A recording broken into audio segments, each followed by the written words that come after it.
여러분 안녕하세요. 셋넷학교 살림하는 교장 박상현입니다. 2022 통일부 학술행사의 일원으로 셋넷학교가 기획하고 주관한 평화 감수성 포럼 네 번째 시간, 마지막 시간을 시작하겠습니다. 박수 한번 치세요. 마지막 시간 열렬한 박수로 시작하겠습니다. 고맙습니다. 60년대 전 세계 영화에 충격적인 하나의 영향을 줬던 유명한 감독 있죠. 프랑스의 장리 고다르 감독. 그 감독이 이런 얘기를 했습니다. 남들처럼 사는 것은 이성의 상실이다. 백송이 꽃에는 100가지의 꽃말이 있다는 얘기를 했습니다. 여러분들은 여러분들의 꽃말을 가지고 있습니까? 혹시 여러분 안에 그 타인의 그 자본들로 막 가득하고 어지럽지 않습니까? 이제 이 시간에는, 마지막 시간에는 자기의 꽃말을 가지고 지치지 않고 살아가려고 애쓰고 있는 3명의 젊은이를 초대했습니다.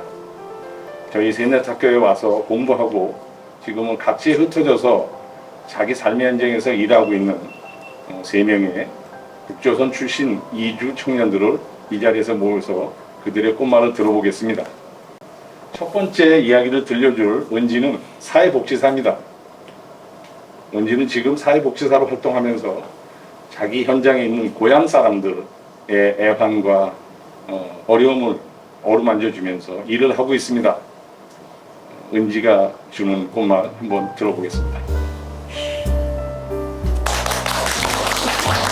안녕하세요. 저는 셋넷학교 졸업생 고은지라고 합니다. 저는 북한 이탈 주민 정착을 돕고 그분들 돕고 있는 기관에서 일하고 있는 사회복지사로 일하고 있는 고은지이고요. 저는 그곳에서 지금 4년 동안 일을 하고 있습니다. 근데 그곳에서 근무하면서 북한 이탈 주민들의 정착을 돕고 남한사회에 적응하기 위한 사업이랑 프로그램을 진행하고 있는데 그분들에 대한 이야기를 조금 이야기 들려드리려고 합니다.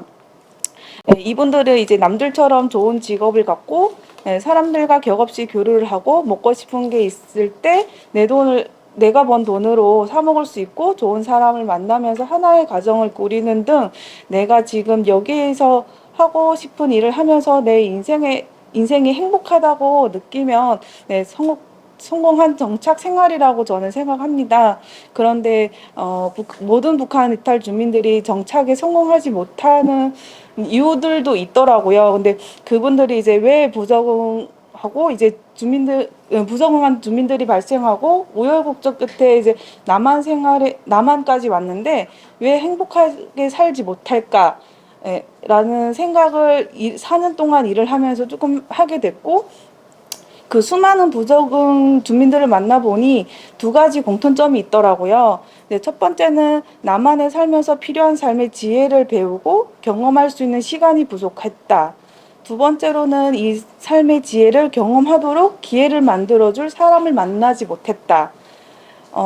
주위를 돌아서 보면 잘 적응해서 행복한 삶을 일구고 있는 북한 이탈 주민들을 이제 자세히 들여다보면 2가지를 이제 남한 정착의 초기의 경험을 했습니다.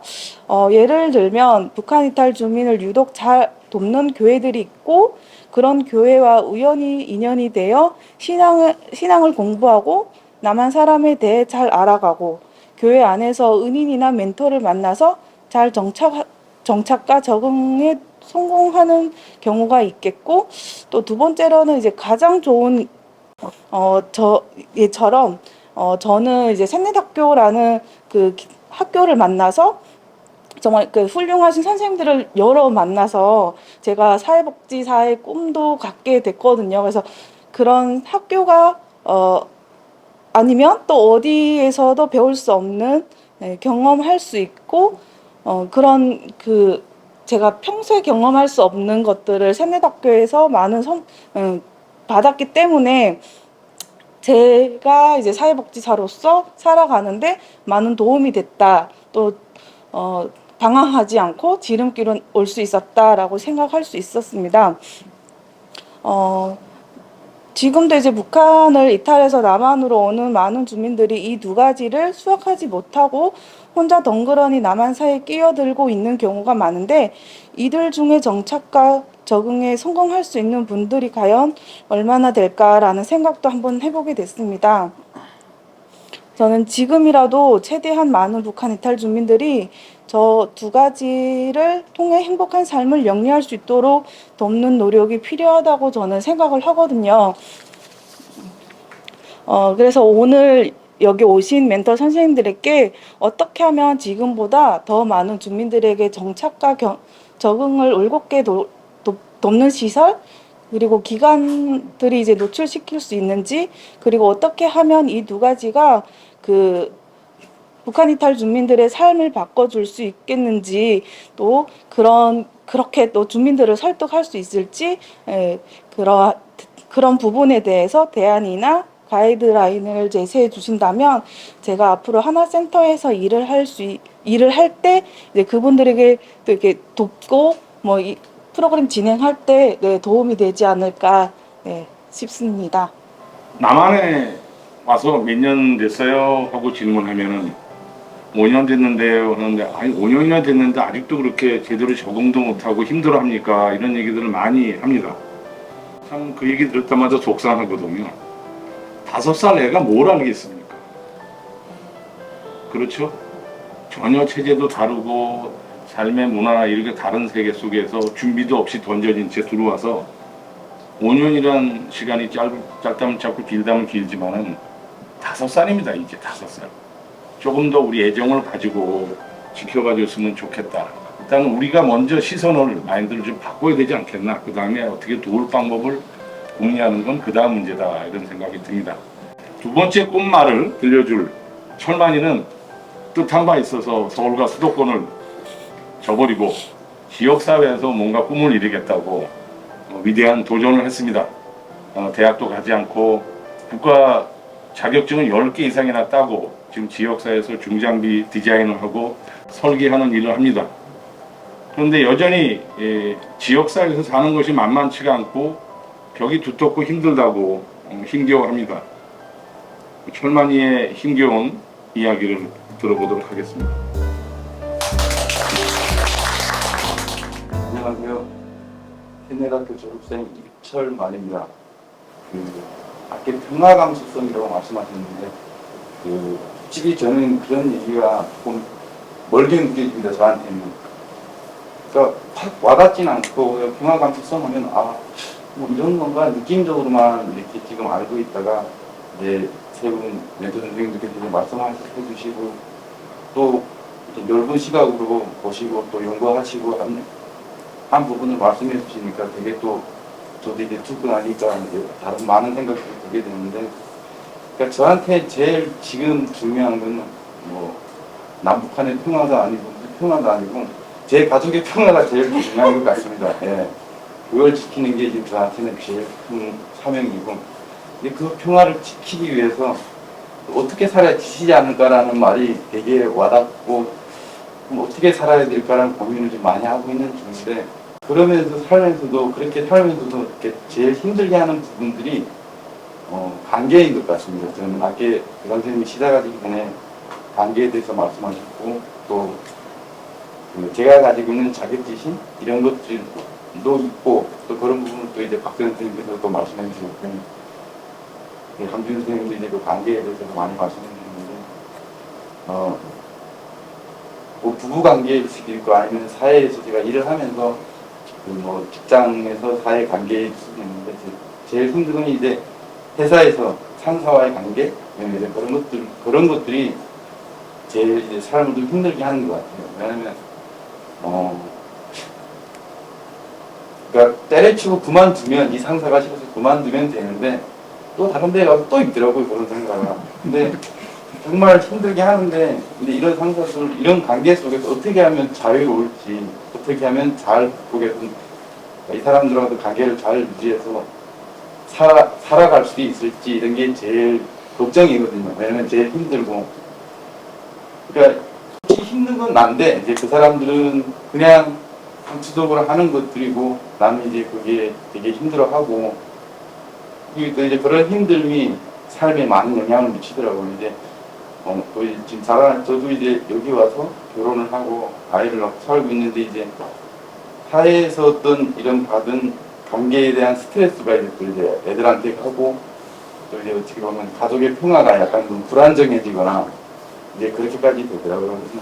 그래서 이런 관계들을 좀 어떻게 하면 잘 헤쳐나갈 수 있을까라는 게 지금은 제일 큰 고민 중에 하나라서 이제 이런 세훈 멘토 선생님을 만나면 이걸 꼭 좀 여쭤보고 싶다라는 생각을 가지고 이제 이 자리에 나오게 됐습니다.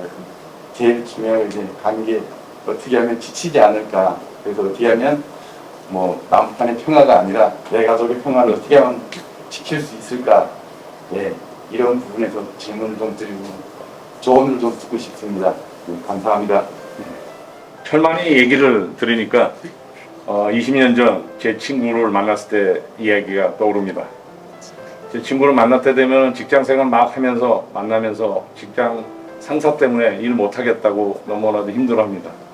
안타까웠는데 그로부터 몇 년 뒤에 독립을 해서 회사를 차리더군요. 그러더니 또 몇 년 뒤에 있어서 야 역시 남의 돈 받고 일할 때가 월급 받고 일할 때가 참 좋았더라 그런 얘기를 했습니다. 돌고 도는 것 같아요. 앉은 자리가 꽃자리라고 했습니다. 힘들죠. 그러나 잘 버텨서 또 극복하면은 또 좋은 상사도 만날 수 있습니다. 그런 거 보면서 열심히 뿌리를 내렸으면 좋겠습니다. 오늘 꽃말의 마지막 주인공은 명희입니다. 명희는 지금 나이 40인데 박사과정을 공부하고 있어요. 30살 때 세미나학교 들어와서 검정고시를 하고 대학을 가신 억적 선수입니다. 지금 남남북녀라고 멋진 남편을 만나고 살림을 하면서 지금 자기의 꿈과 정체성을 살리기 위해서 박사과정 공부를 하고 있습니다. 자, 명희의 이야기 들어보도록 하겠습니다. 네. 안녕하세요. 세네대학교 졸업생 김명희입니다. 교장 선생님께서 저희 정체성을 찾아가고 저희 삶을 찾아가기 위해서 공부를 하고 있다고 꽃말을 말씀해 주셨는데 사실 그것을 잃어가고 있는 것 같아서 매우 속상합니다. 아까 함지훈 선생님께서 그런 말씀을 해주시면서 우리 사회가 공동체가 많이 변하고 있다. 이미 공동체가 다른 방향으로 흐르고 있다라는 말씀을 해주시면서 공동체라기보다 이제는 개인의 삶이 좀 존중이 되고 개인에게 그 어떠한 책임이나 그런 것들을 물어가는 사회가 되고 있는 것 같다라고 말씀하시며 그런 힘든 사회에서 우리는 또 다른 사람으로서 또 살아가야 되는 부분도 있고 하는데요. 사실 저는 한국 사회에서 가장 많이 들었던 이야기 중에 하나가 그런 얘기를 많이 들었던 것 같습니다. 한국 사회에 공동체 안에 들어와야 된다. 혼자서 또 너희들끼리만 소위 말하는 너희들끼리라는 뭐 같은 불칸타즘이나 아니면 또 그런 너희들끼리만 오는 것이 아니라 한국 사회 공동체에 들어와야 된다. 이런 말씀을 굉장히 많이 들었습니다. 근데 사실은 선생님께서 말씀하시는 거 들으면서 그런 생각 많이 했습니다. 이렇게 변화하는 속에서 공동체로 들어오라고 하는데 그 공동체는 과연 어떤 공동체일까? 그 공동체에 내가 들어가겠다면 받아줄 수는 있을까? 어떤 사회도 마찬가지겠지만 이 남한 사회에서도 특히 그런 사회에서도 공동체에서도 공동체마다의 리그가 좀 따로 있다는 생각을 많이 하게 됐던 것 같아요. 그래서 어떻게 하면 좀 한국 분들이 말하는 또 사회가 약간 굉장히 모순되지 않을까. 본인들 자체는 공동체가라는 것보다는 그런 것들이 많이 사라지는 가는 사회에서 살면서 저희들한테는 공동체로 들어오라. 근데 사실 저는 공동체에 들어가야 된다는 말 자체가 각각 우리 그것을 좀 가지고 내면화된 상태에서 의도적이지 않지만 어떤 무슨 그런 내면화된 상태에서 그런 얘기를 할 수가 있지 않을까.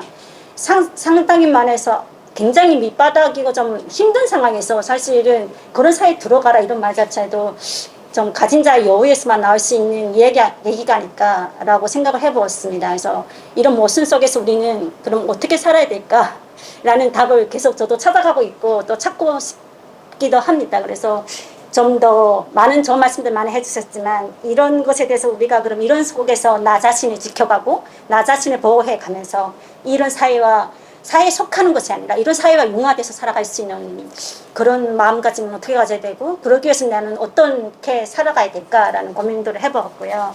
또 하나는 제가 한국 사회에 와서 가장 많이 했던 게 정말 열심히 살면 최선을 다해서 살면 나 잘 살 수 있다라는 생각 많이 했습니다. 그래서 솔직히 정말 독하다라는 얘기 많이 들을 만큼 그리고 정말 이기적이다라는 얘기 많이 들을 만큼 제 자신을 위해서 엄청나게 그거를 했다고 자부하는 사람 중에 하나이고요.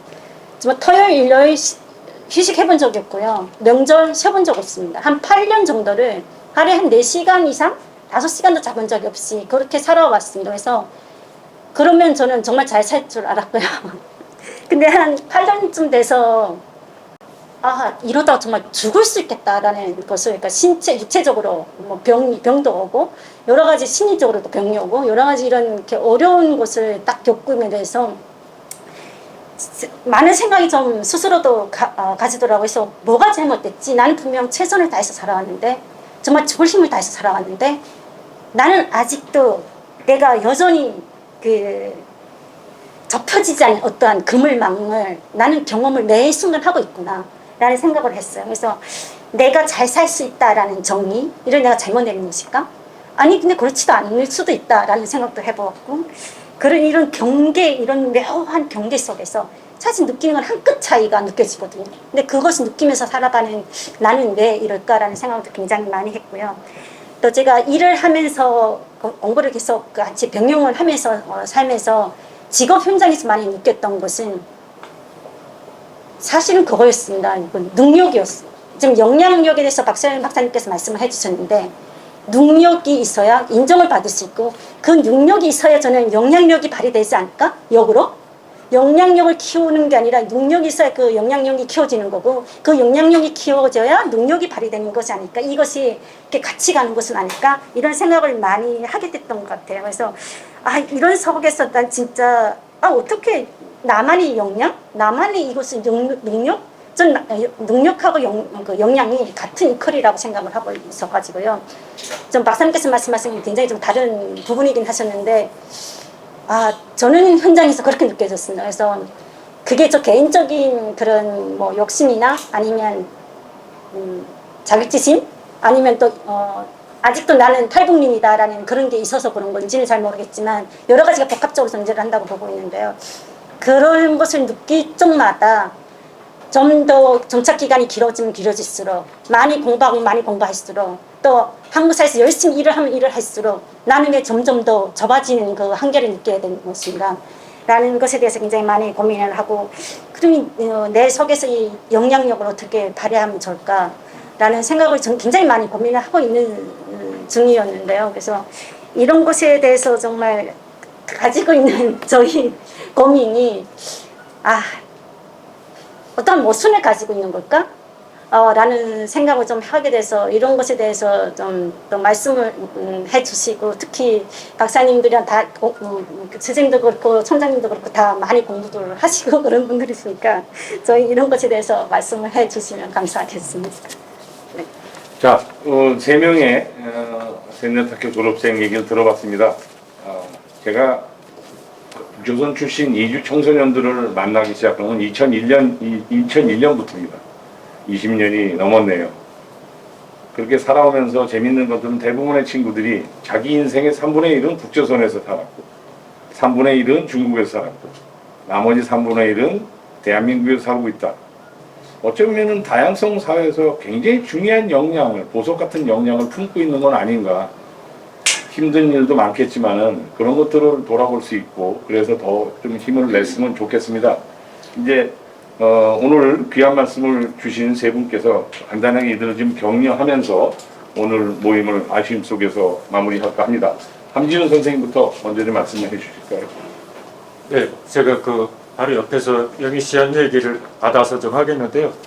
제가 멘토로서, 삶의 멘토로서 좋은 얘기를 해달라 그랬는데 전혀 이제 그렇지 않게 얘기를 한 이유이기도 한데 사실 이렇게 멘토가 많고 코칭이 잘 되면 다 잘 돼야 되잖아요, 사람들. 아까 잠깐 감정 얘기도 했지만 자기 감정을 잘 관리하고 소통을 잘한다? 제일 잘하는 사람이 텔레마케팅하는 전화 상담원. 사실 그분들이 제일 성공을 해야 되는 분들이라고 생각하는데 현실은 그렇지 않잖아요. 그래서 이게 근데 결국은 멘토가 이렇게 붙는다는 얘기는 뒤집어 말하면 뭐냐면 혼자 해결하기 어렵다는 얘기예요. 그럼 이 구조가 영구화되면 계속 멘토와 코칭에 의존하는 의존적인 삶이 되지 주체적으로 해나가기 어렵다는 거거든요. 근데 이게 우리가 살고 있는 이 소위 신자유주의 사회의 특징이기도 해요. 계속 더가.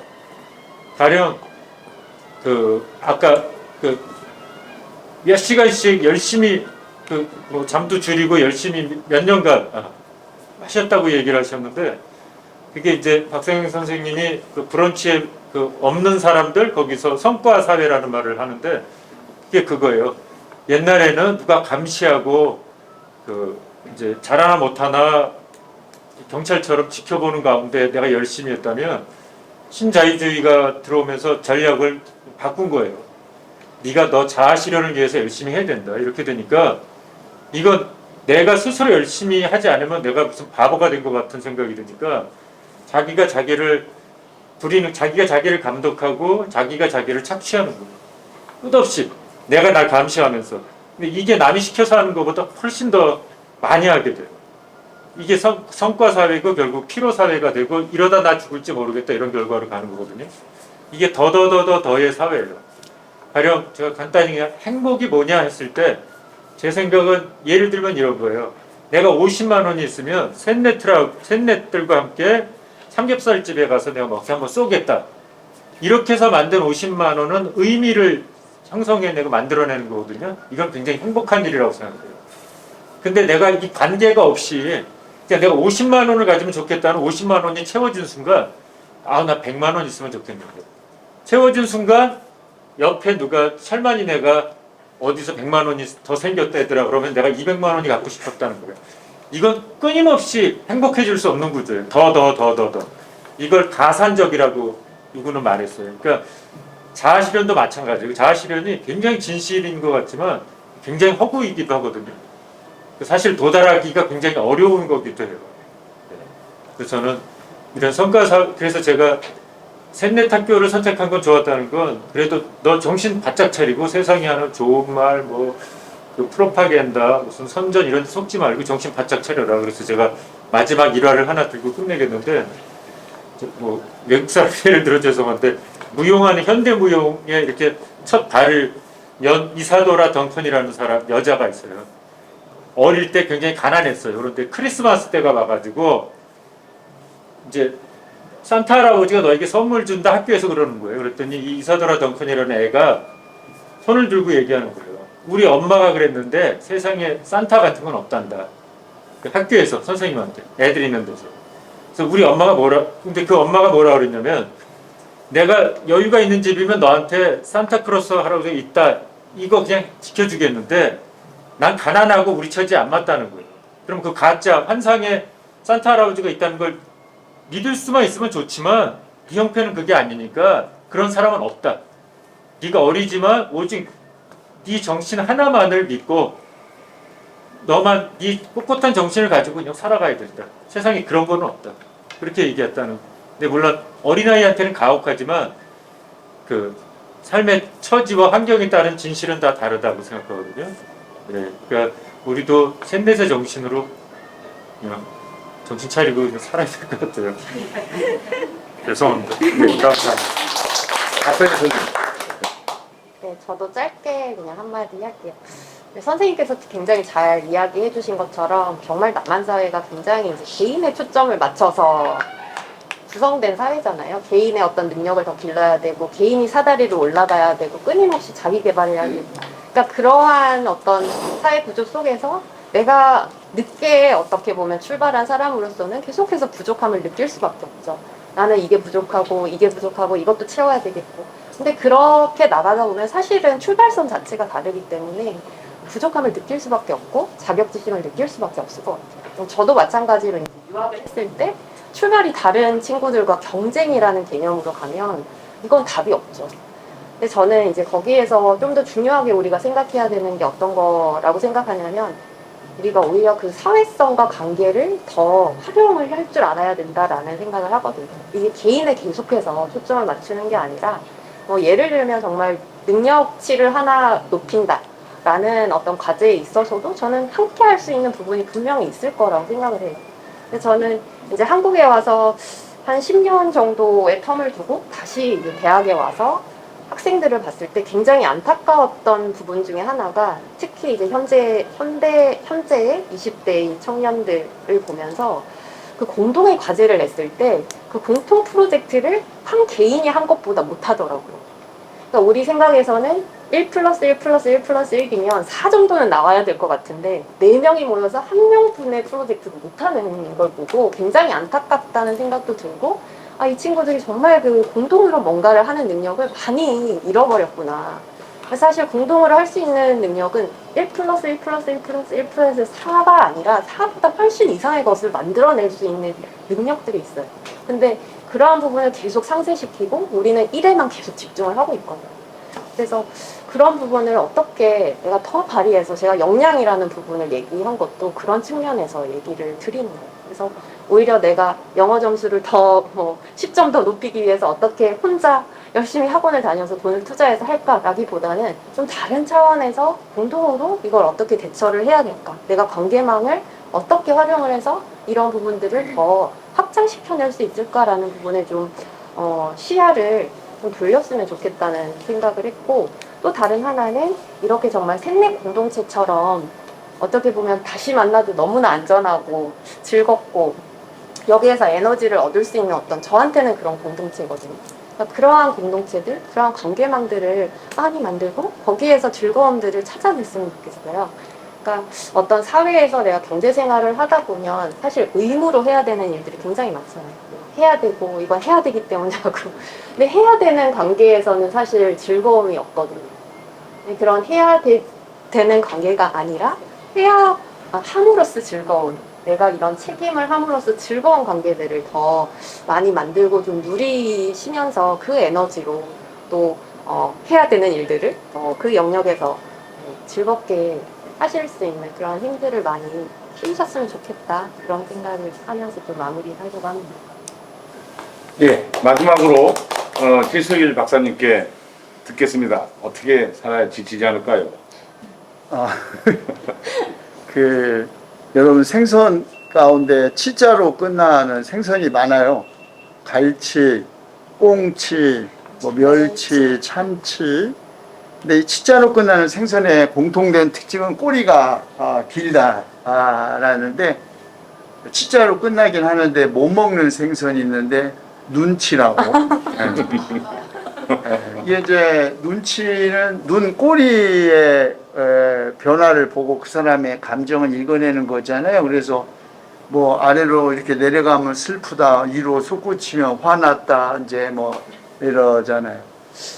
한국 사회가 이제 그 눈치 문화가 굉장히 많이 발전해 있어요. 북한은 어떤지 잘 모르겠지만 어쨌든 그래서 심지어 입시철만 되면은 학부모들이나 아들이 눈치 보고 다니는 거예요. 이 학교로 가야 하나, 이 학교 가야 하나, 막 아주 이런 것만이 아니라 직장에서도 상사 눈치 이렇게 봐야 하는 거죠. 피곤한 일이고 또 그런 상하 혹은 갑을관계 아니기 위해서 역량이나 능력을 쌓는 것이 필요하다고 그랬는데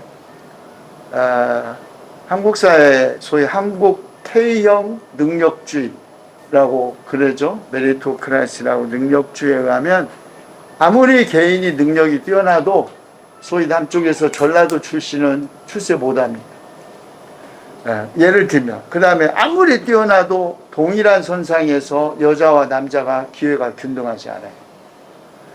이게 제도적인 문제. 내가 아무리 정말 잠 안 자고 공부하는 것과 아무 관계없는 제도와 시스템 그리고 사회적 관습과의 문제인데 바꿔야죠.